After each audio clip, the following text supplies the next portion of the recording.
patógenos entéricos, no, de ninguna forma son contagiosos, no son microbiota normal, humanos, y el 100% son patógenos. Entonces vamos a ver el Helicobacter y el Campylobacter.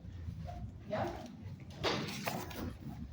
El Helicobacter es una de las bacterias más importantes en la clínica, en la epidemiología, en la atención médica, porque más de uno, les aseguro que ustedes conocen a alguien que tenga gastritis, ¿no?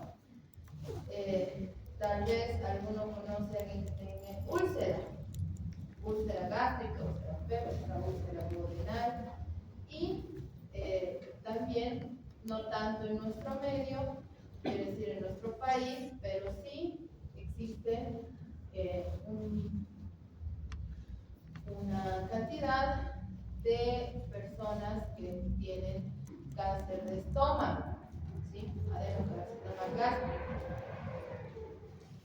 En 1979, Warren y Marshall descubren al Helicobacter pylori como una bacteria y la asocian a la úlcera péptica, a la gastritis y también a la úlcera, ¿sí? A las úlceras gástricas y duodenales, que por eso se llama úlcera péptica, pues, gástrica y o duodenal. ¿Ya? Antes de esto, decían que la úlcera péptica tenía como etiología el estrés, ¿sí? Porque cuando uno tiene estrés, secreta más ácido en el estómago, y eso decían que el mismo ácido causa las úlceras, ¿no? Pero ellos han demostrado que el agente causal etiológico es el Helicobacter, ¿sí? Pese a que, decíamos, pues el estómago es estéril, no hay ninguna bacteria, no es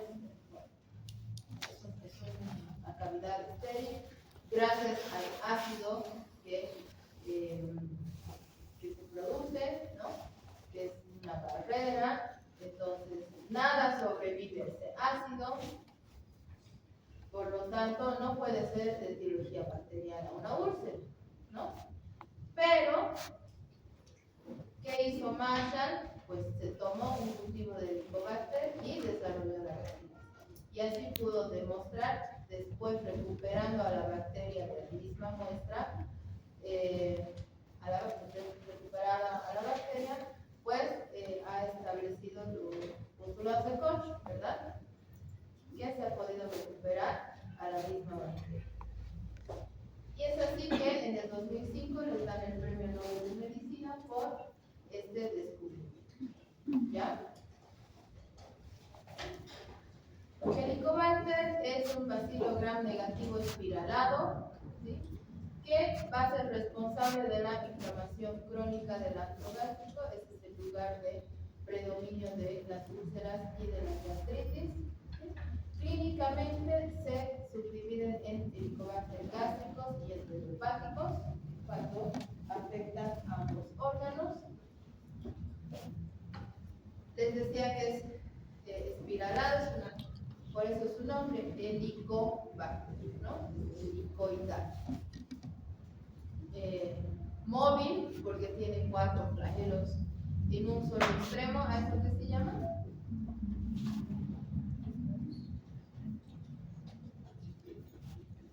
Cuando tiene un penacho de flagelos en un solo extremo. Mono es un flagelo. Monótrico es un flagelo. En un solo extremo, ¿qué? Glofótrico. Muy bien. ¿Sí? Anfítrico es en ambos extremos, perítrico es en todo el cuerpo, ¿verdad? Entonces, esa es la importancia de las primeras clases. Es una bacteria que produce la enzima ureasa, ¿sí? Esto es uno de los factores más importantes de ácidos grasos, es catalasa y oxidasa positiva, es no fermentador de hidratos de carbono. ¿Sí? Tiene una membrana externa, como todos los gram negativos, donde está su lipopolisacárido, y va a crecer en medios de cultivo que tengan sangre, que tengan suero, que tengan carbón, que tengan almidón o que tengan yema de huevo. ¿Sí? Es un exigente nutricional. Por eso necesita uno o varios de estos suplementos. Las condiciones de temperatura de incubación son de microaerofilia. ¿Quién se acuerda qué es la microaerofilia?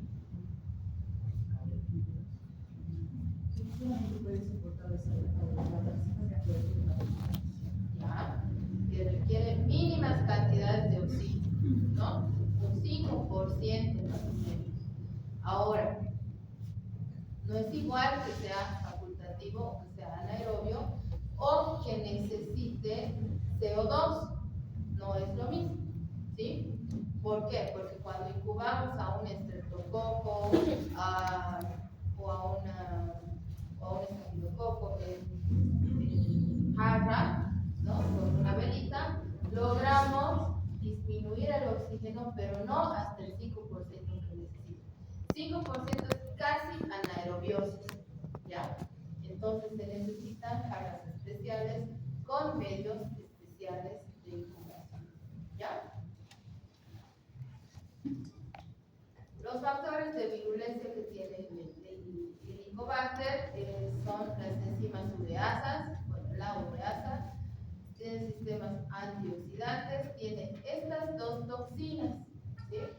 La citotoxina vaporizante y el gen asociado a la citotoxina, que son los BAC-A y el GAC-A. ¿Ya? ¿Qué es lo que hace la enzima ureasa? ¿Sí? La ureasa es una enzima que cataboliza la urea, ¿sí? La urea, y la desdobla en dos compuestos, en amonio y en CO2. ¿Sí? Al tener amonio en vez de urea, ¿sí? El pH va a subir. Del 4,3 que tenemos de ácido, puede llegar a un 6, casi a un 7. ¿Sí? ¿Esto qué va a hacer? Que se pierda la acidez y así es más propenso a colonizarse por las bacterias, ¿no? Entonces, esta enzima propia de la bacteria, del Helicobacter, lo que hace es alcalinizar la mucosa gástrica, ¿ya? Y también va a ser causante de necrosis cuando ya está en profundidad de la mucosa, ¿sí?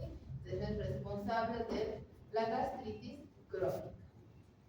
Los sistemas antioxidantes que tiene esta bacteria son enzimas como la superóxido dismutasa, que lo que hace es romper el superóxido en dos moléculas de peróxido.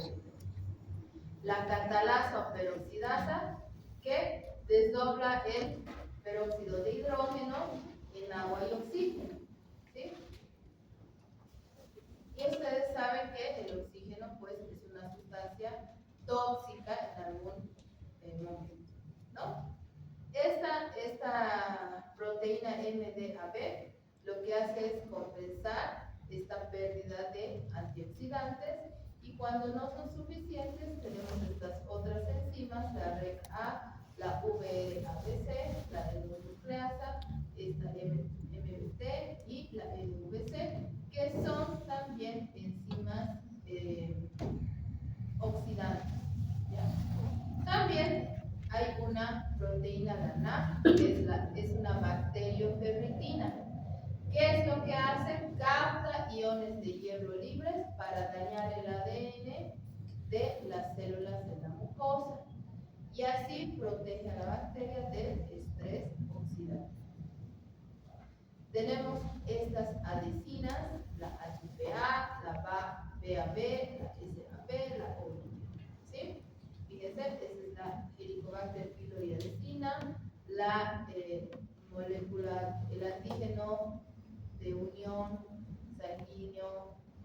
adhesión, ¿quieren?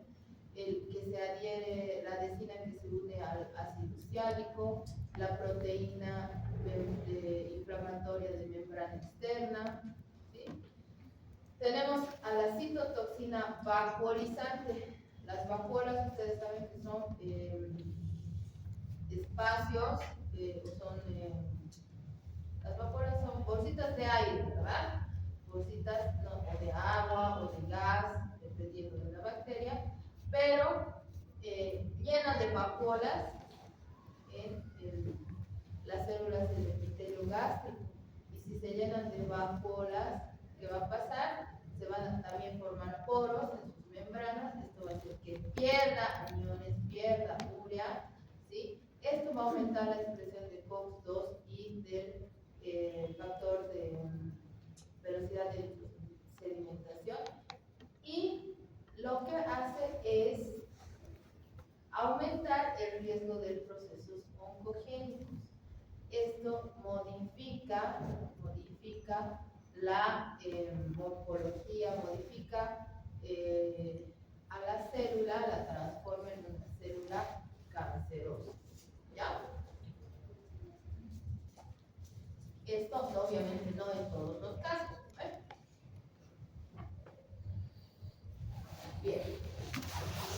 Se dice que la mitad de la población mundial tiene Helicobacter en el estómago, ¿sí? Y una vez que estás colonizado y no te has tratado, no recibes tratamiento, puede ser que lo tengas toda la vida, ¿sí? No es algo que se autolimita, ¿ya? ¿Cómo es que se facilita la colonización? Porque se bloquea la producción de ácidos grasos y se neutraliza los ácidos grasos, ¿sí? Entonces, esto hace que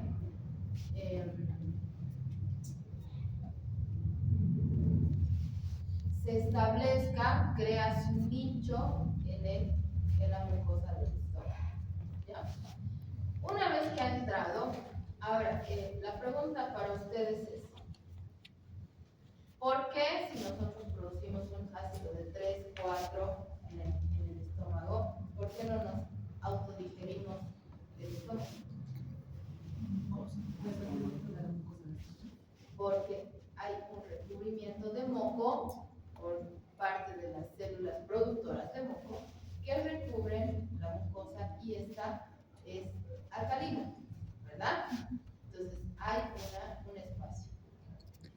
También cuando la bacteria llega hasta la mucosa, hasta las células de la mucosa, la ureasa, la oxigenasa, la fosfolipasa, la citotoxina vaporizante A van a lograr destruir esa barrera, ¿sí?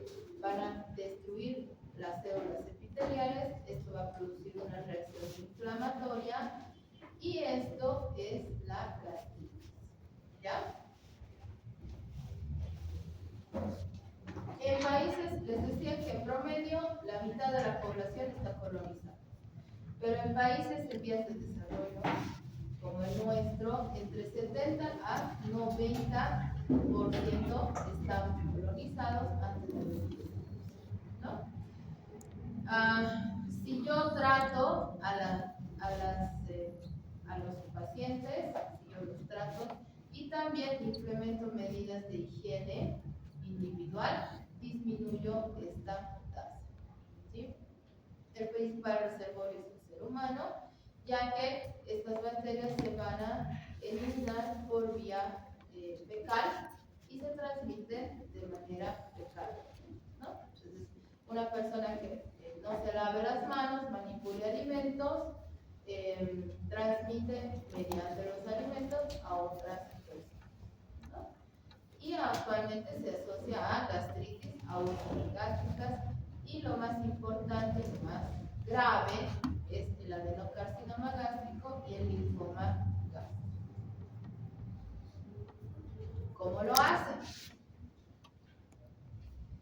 Sabemos que tienen 4 flagelitos, ¿verdad? Los usan como si fuera un sacacorchos, como si fuera la hélice de una plancha, ¿sí? Para que se den cuenta. Entonces le hace dar vueltas y entra como si fuera un tirabuzón, como si fuera el que, esos sacacorchos, ¿no? Destapas el vino, ¿no? Entonces así entra. Así penetra la mucosa, toda esta capa de moco que tenemos, ¿no? Y se va a adherir a la mucosa a la capa de al epitelio, ¿sí? A la superficie del epitelio gástrico, ¿ya? Ahí empieza a producir amoníaco a partir de la urea que hay en ese ambiente, ¿sí? La urea la producen las células, está en la leucina y la bacteria hemos dicho que tiene una enzima que se llama ureasa. Entonces, la ureasa transforma la urea en amoníaco y agua, ¿no? Y ese amoníaco hace que el pH aumente. ¿Ven? Aumente y entonces fíjense que se ve cubierta, está tranquila, ¿no? Eso hace que ya vengan más bacterias y ahí empiecen a proliferar, ¿no? Empiezan a multiplicarse porque ya están en un ambiente tranquilo, que no hay ácido, aquí no llegan los macrófagos, nada, ¿no? Y empieza a proliferar. Y fíjense que es local, ¿verdad? En un solo lugar. Pero hay un momento en que esta inflamación cede y se destruye, hemos dicho, se forman vacuolas, ¿no? En las células epiteliales, gástricas, ¿no? Hay inflamación, hay muerte celular, ¿no? Y se va horadando y se va formando úlceras. Y ahí ya vienen los neutrófilos, vienen las células de defensa, ¿no? Se empiezan a formar los anticuerpos, etc., ¿no? Como cualquier infección, pero ya tenemos una solución de continuidad llamada úlcera, ¿ya? Entonces, resumimos. Los factores de patogenicidad del Helicobacter son, en primer lugar, los flagelos. Actúan como un impulsor, como un motorcito que va a impulsar a la bacteria, solo tiene un lado, impulsa a la bacteria para que ingrese a la mucosa. La ureasa neutraliza el ácido gástrico, ya sabemos cómo, produciendo amoníaco, ¿sí? Los lipopolisacáridos tienen adherencia, son los que se adhieren a las células del estómago, a las células epiteliales, ¿sí? Así también las proteínas externas, tenemos las exotoxinas, la toxina vaporizante que va a lesionar a las células. También hay enzimas como la mucinasa, la proteasa, la lipasa, que también lesionan la mucosa. Tenemos el sistema de secreción tipo 4 que va a inyectar efectores en la célula gástrica para que ésta se muera, ¿no? Y los efectores KA que inducen cambios en las células y las deterioran, ¿no? Entonces, esto ocurre en la célula gástrica, esto ocurre en la mucosa, ¿sí?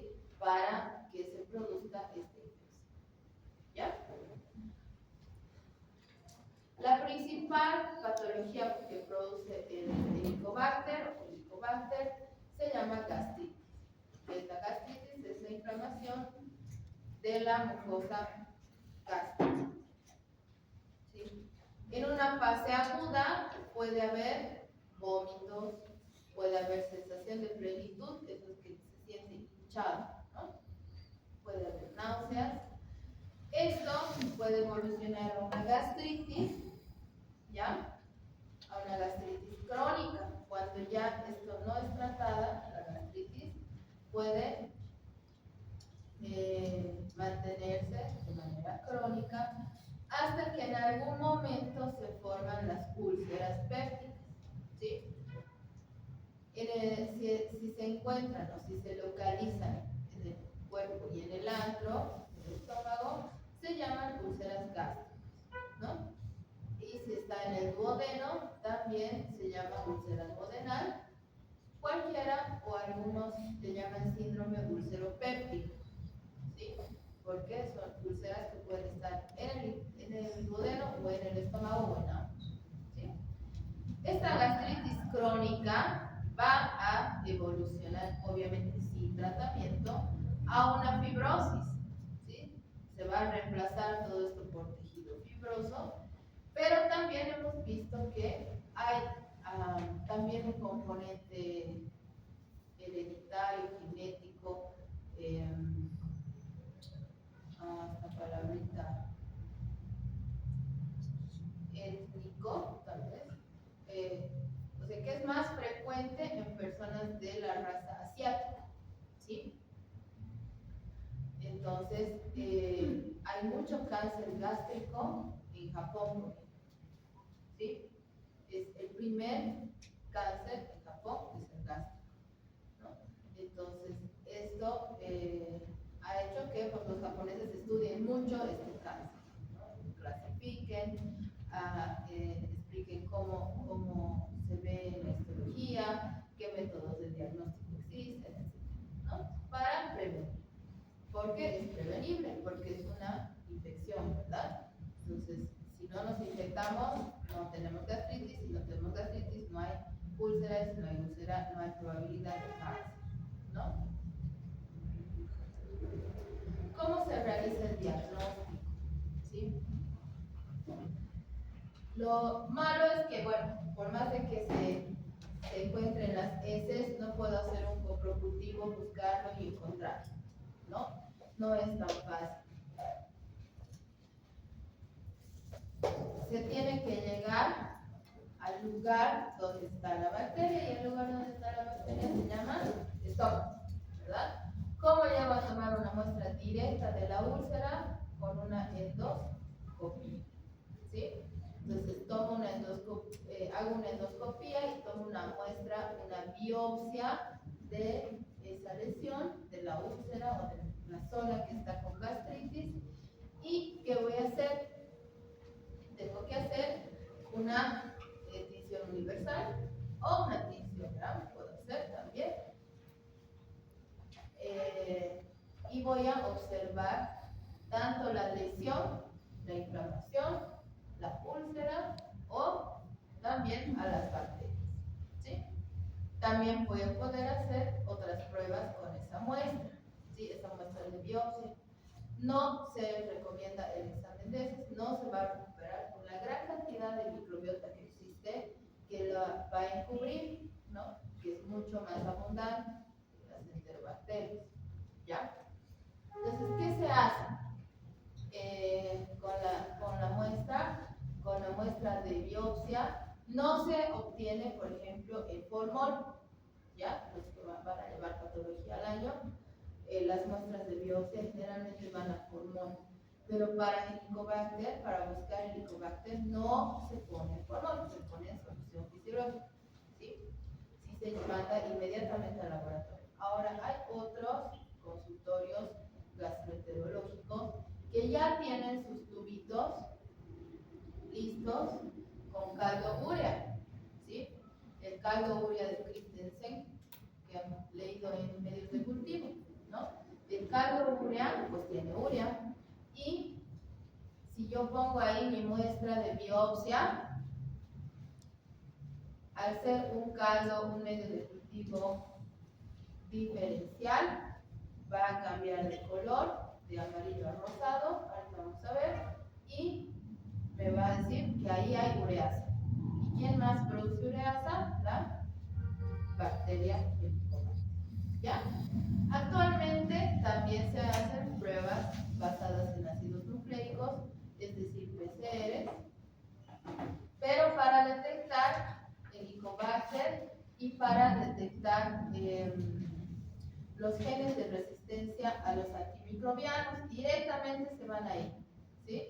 No importa la cantidad de bacterias, no importa nada. Se asume que el paciente tiene Helicobacter, se toma una muestra, se hace un PCR y se busca el gen de resistencia frente a determinado antimicrobiano para ver si va a ser o no efectivo el tratamiento. ¿Ya? Porque el tratamiento es otro problema. ¿Ya? ¿Cuándo se hace cultivo? ¿Cuándo es necesario hacer cultivo? Y es muy difícil recuperar la verdad en el laboratorio de esta bacteria. Se necesita anestesia, medios enriquecidos con sangre, con hemina, con carbono, en una atmósfera de microaerofilia.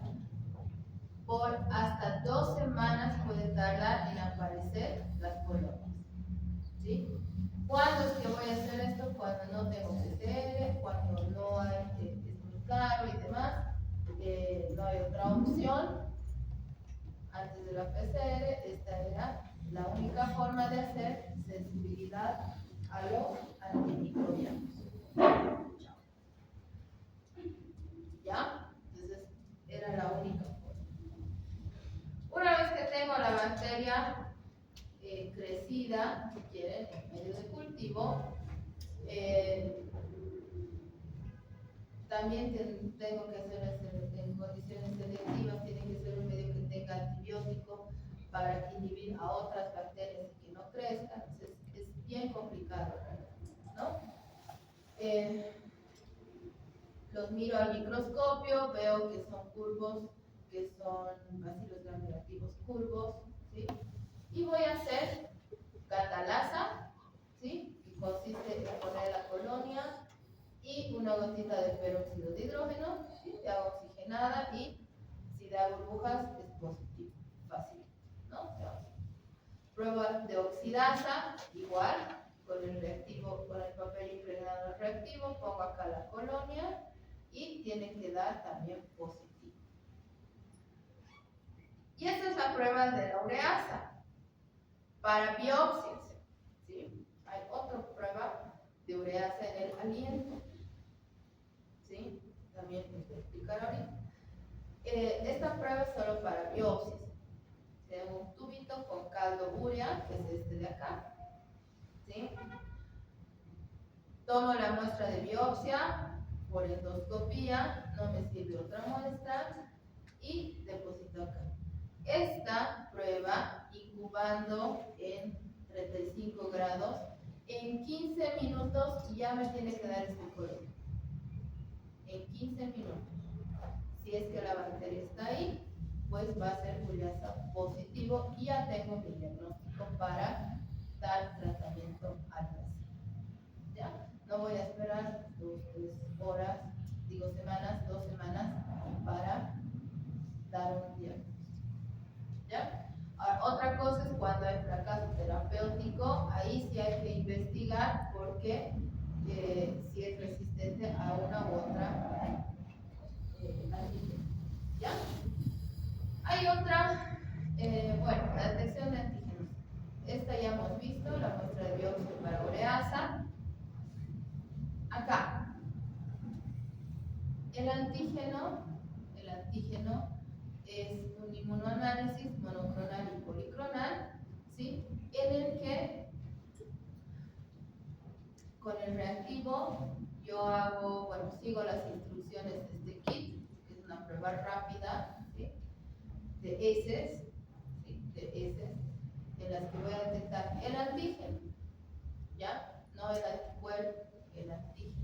Si detecto el antígeno, estoy detectando la bacteria, ¿verdad?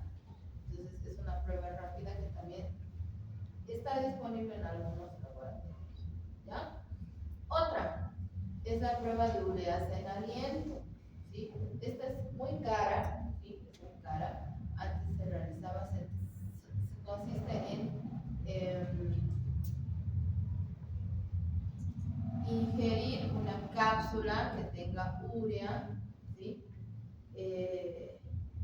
Y si la bacteria está ahí, pues va a utilizar la urea, y el aliento se tomaba, si quieren, en una cartilla con colorante, ¿sí? Entonces ahí se respiraba, si quieren, se echaba y salía con color. Entonces, ese aliento era positivo. Entonces, decíamos que sí hay ureasa en este estómago, ¿no? Pero ahora se hacen otras pruebas, ¿ya? Cuando ya hay una úlcera y hay una gastritis que ya es crónica, se encuentran anticuerpos, ¿no? Los anticuerpos. ¿Y cuál es la metodología de elección? Siempre se le ELISA, ¿sí? La más económica, la más fácil de realizar. Y en esta pues se va a detectar la IgG y la IgM, ¿sí? Cuando es aguda, ¿cuál va a estar elevada? M. Y cuando es crónica, IgG, ¿no? Entonces, eso es un poquito más que te dice que sí tienes o has tenido contacto con el Helicobacter, la G, ¿verdad? Ahora, si te dice la M que está elevada, pues tienes una infección aguda. ¿Ya? Una vez que he establecido el diagnóstico del paciente, ya sea una gastritis, una úlcera y demás, voy a realizar el tratamiento. ¿Sí? Actualmente antes era triple tratamiento, ¿no? Actualmente se opta por cuatro fármacos, ¿ya? Un inhibidor de la bomba de protones, que es el omeprazol, ¿sí? Que va a disminuir el pH, ¿sí? El ácido en el estómago. El bismuto, que también ayuda a este mismo objetivo. La doxiciclina y el metronidazol. Ese es un esquema de 10 a 14 días. El otro cuádruple es con otro antimicrobiano. En vez del metronidazol, utilizo levofloxacin. Omeprazol, amoxicilina, bismuto y levofloxacin. ¿Ya? Y el cuádruple con pilera.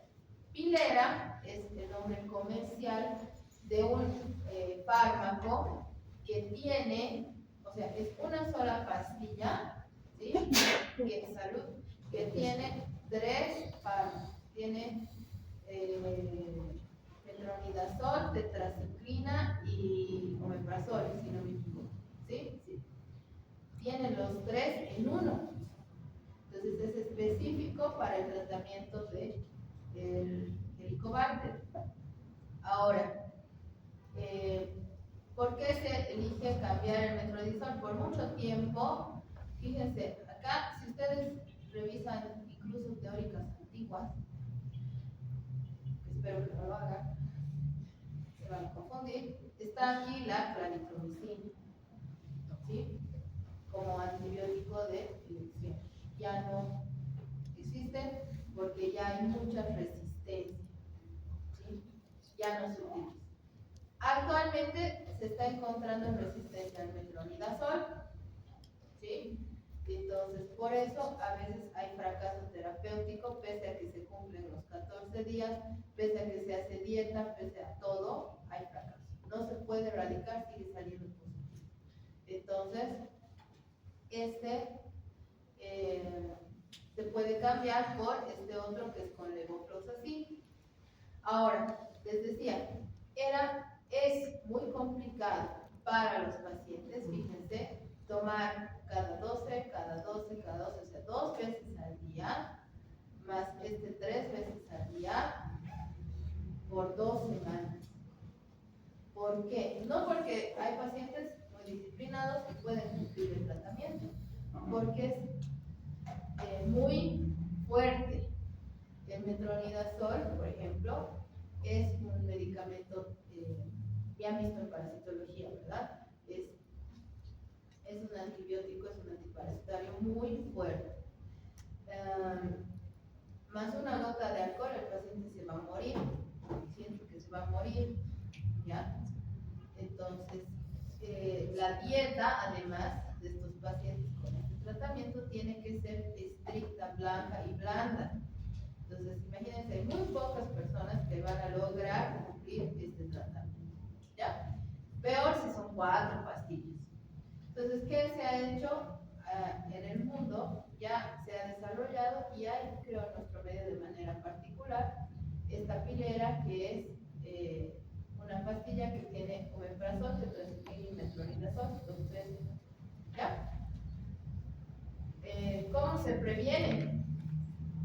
Como todas las enfermedades transmitidas por alimentos, higiene de manos, higiene en la preparación de los alimentos. ¿Ya? ¿Preguntas de Helicobacter?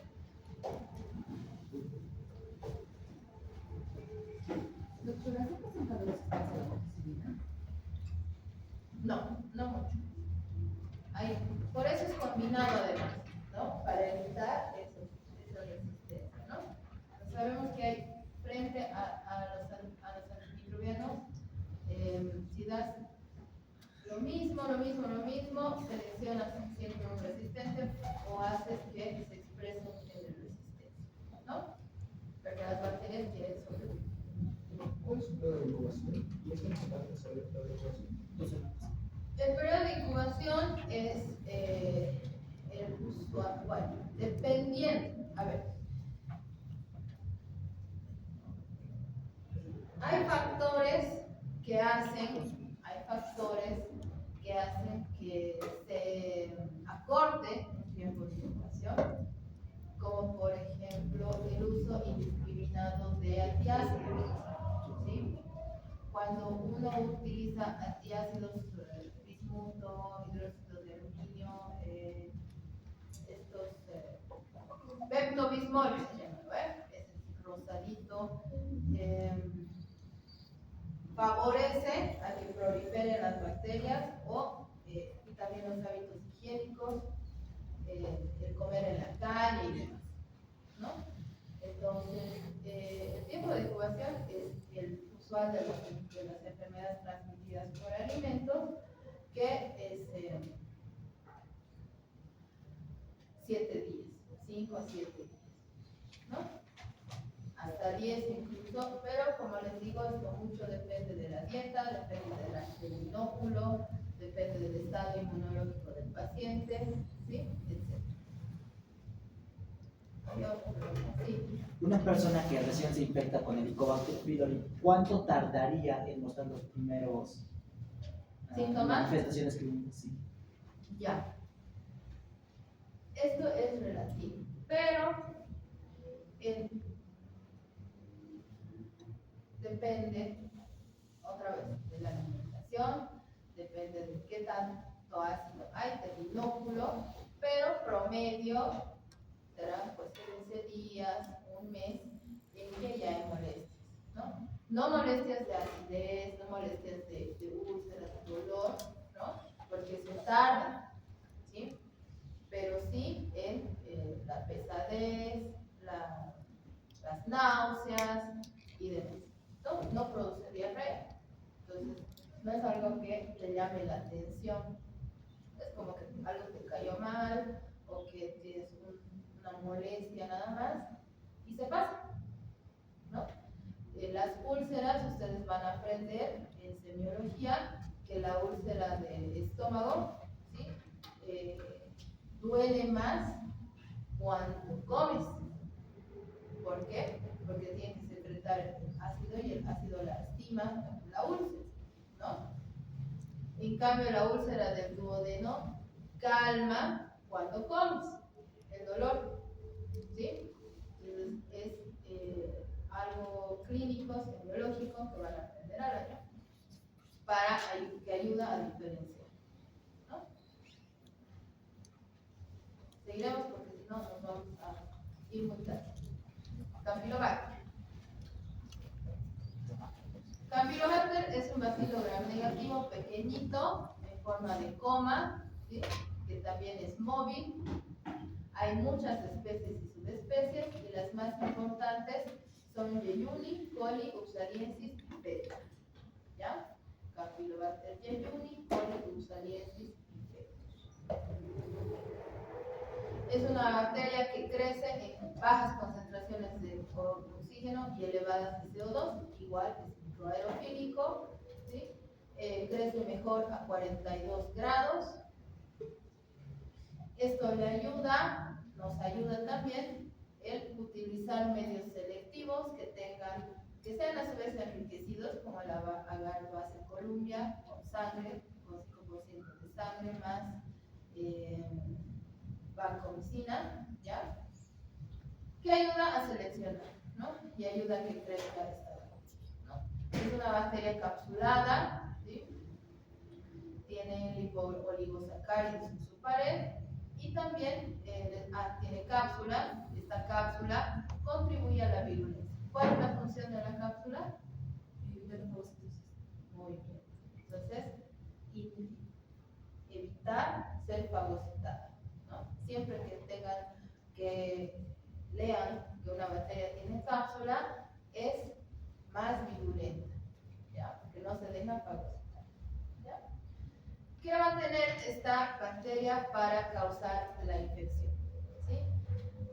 Tiene que colonizar, tiene que adherirse, invadir, producir toxinas y de ahí vienen las complicaciones, ¿ya? ¿Qué adhesinas? Tiene enzimas citotóxicas y también enterotoxinas, ¿ya? Va a producir una lesión en la mucosa del yeyuno y leonicolon, por eso es Campylobacter yeyuni, ¿sí? Coli.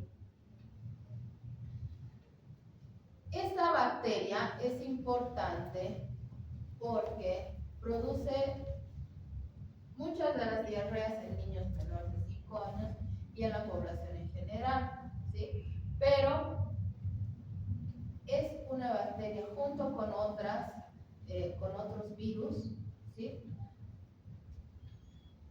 Que se asocian al síndrome de Guillain-Barré. ¿Alguien sabe qué es el síndrome de Guillain-Barré? Es una enfermedad desmielinizante, ¿sí? Neurológica, que es ascendente y que produce parálisis, ¿ya? Desmielinizante. Si no hay mielina, no pasa el estímulo eléctrico, ¿verdad? Por los nervios.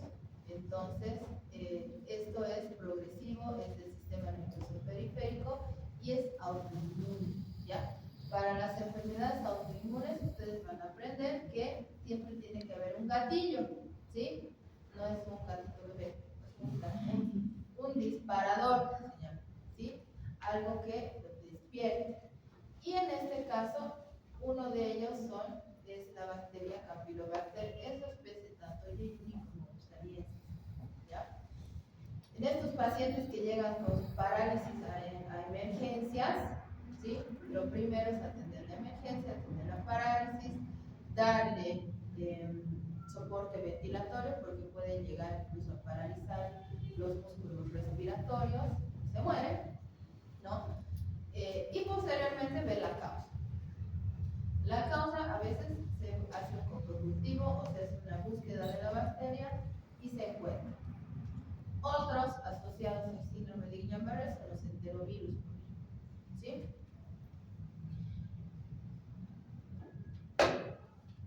Entonces, ¿por qué se produce esto? Porque hay una reacción cruzada entre el lipopolisacárido, la estructura del lipopolisacárido y los ganglios nerviosos. Es una zoonosis. ¿Por qué? Porque el Campylobacter, en sus varias especies, es microbiota normal de los intestinos de las aves, ¿sí? Y de algunos, sí, de las aves principalmente, ¿no? De las aves de corral, que son quienes nos dan alimento, ¿verdad? Entonces, es una zoonosis. ¿Qué alimentos se contaminan? La leche, el agua, la misma carne de las aves, los huevos, ¿sí? Ya. Un 50% de las aves está contaminado. ¿Por qué? Porque es microbiota normal, ¿sí? Es microbiota normal. Entonces, por eso, por el alto consumo de pollo y de huevo que hay en Estados Unidos, es la diarrea más frecuente, ¿sí? En cabello posiblemente también, pero es más difícil de diagnosticar. ¿Ya?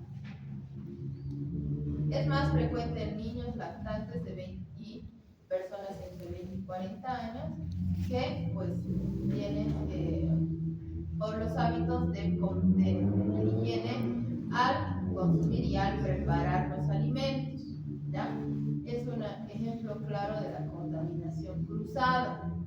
Si nosotros tenemos carne de ave, carne de pollo, de pavo, de pato, etcétera, principalmente de pollo, que es lo que más consumimos, la carne cruda, tendemos, y ustedes han debido ver en sus casas, a lavar esta carne, ¿sí? ¿Qué hacemos cuando lavamos la carne de pollo? Hacemos salpicar a todo el mesón, al lavaplatos y a donde están secando los platos, todas las bacterias del pollo, ¿sí? Porque nadie lava con detergente, ¿verdad? Solo las que venden. Lava con lavandina. Esa contaminación cruzada es una. Y la otra es preparar el pollo, cortar el pollo crudo en la misma tabla donde se cortan las verduras. ¿Sí? O sea, mezclar alimentos listos, crudos ambos, pero uno para cocer y otro para consumir crudo. ¿Ya?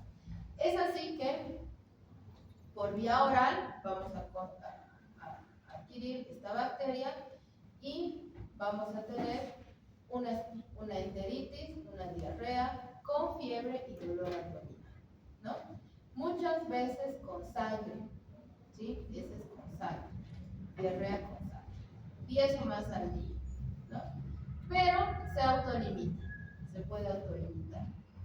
En algún caso va a producir colitis aguda, un dolor parecido a la apendicitis, ¿sí? Una complicación que es el síndrome de Guillain-Barré y también a veces artritis, ¿sí? En el caso de Campylobacter fetus puede producir infecciones intravasculares y también meningitis, pero esto es muy raro, ¿ya? Entonces, principalmente enteritis, diarreas.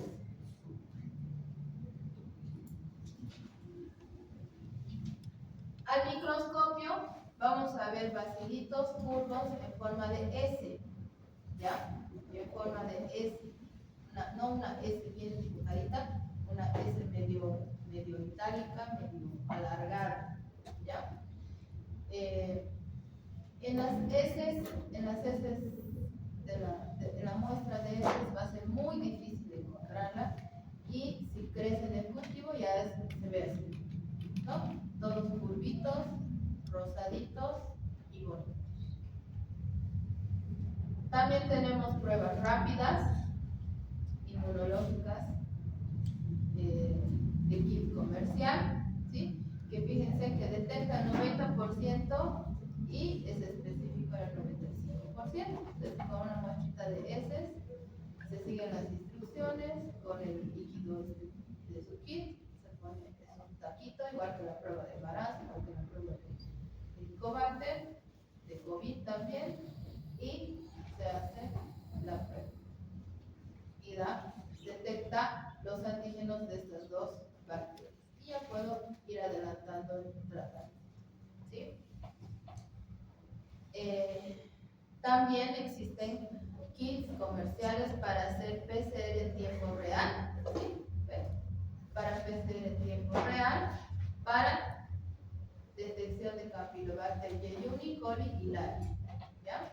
El Laria es más frecuente en pollos, ¿no?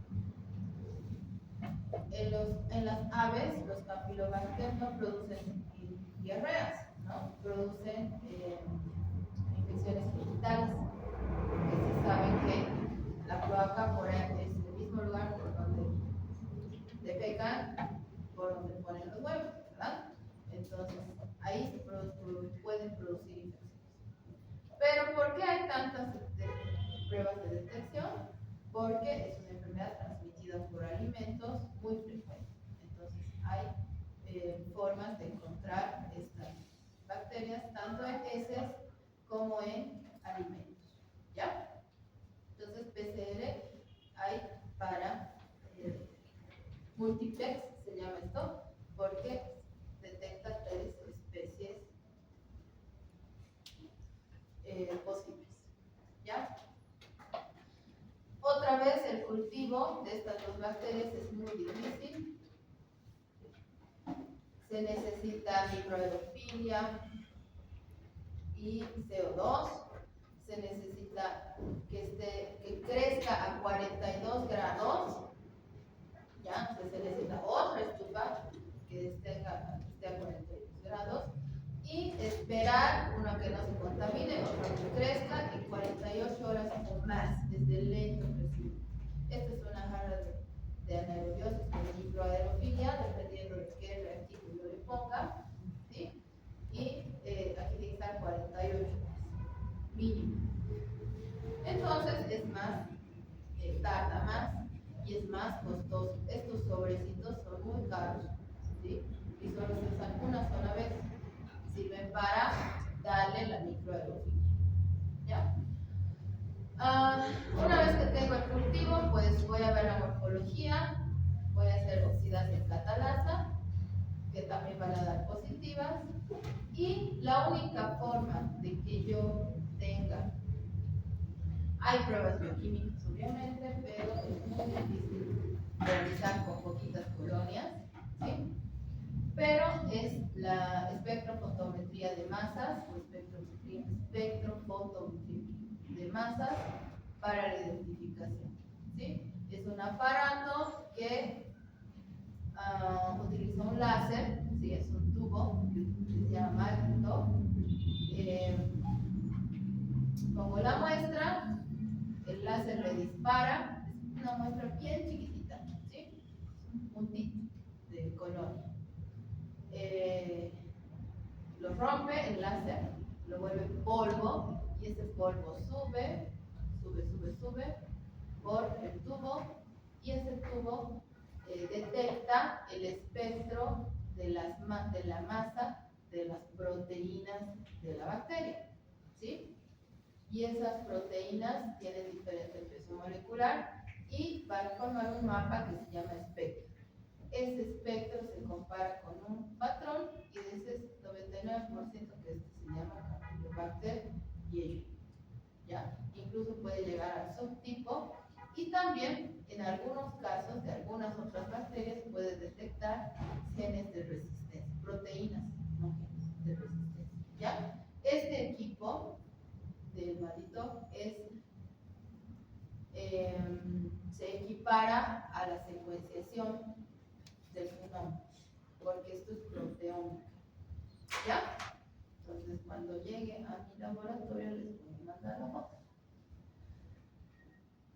Ojalá. ¿Ya?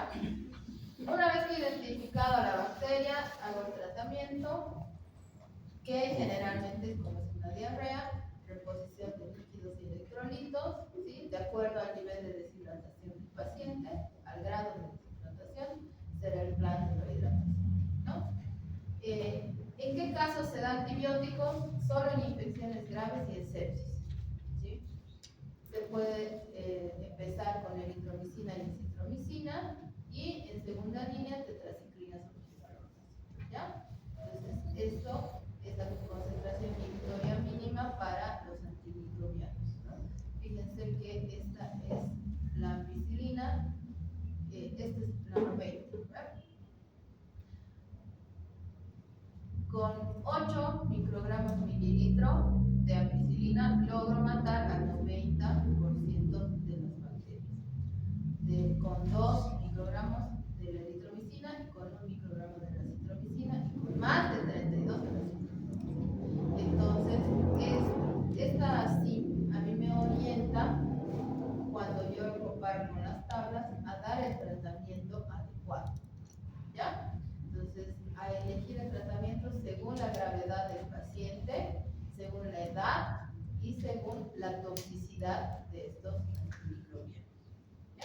Eso es lo que hay que tomar en cuenta siempre para los tratamientos antimicrobianos. No es darle y ya, ¿no? Puede ser que le esté dando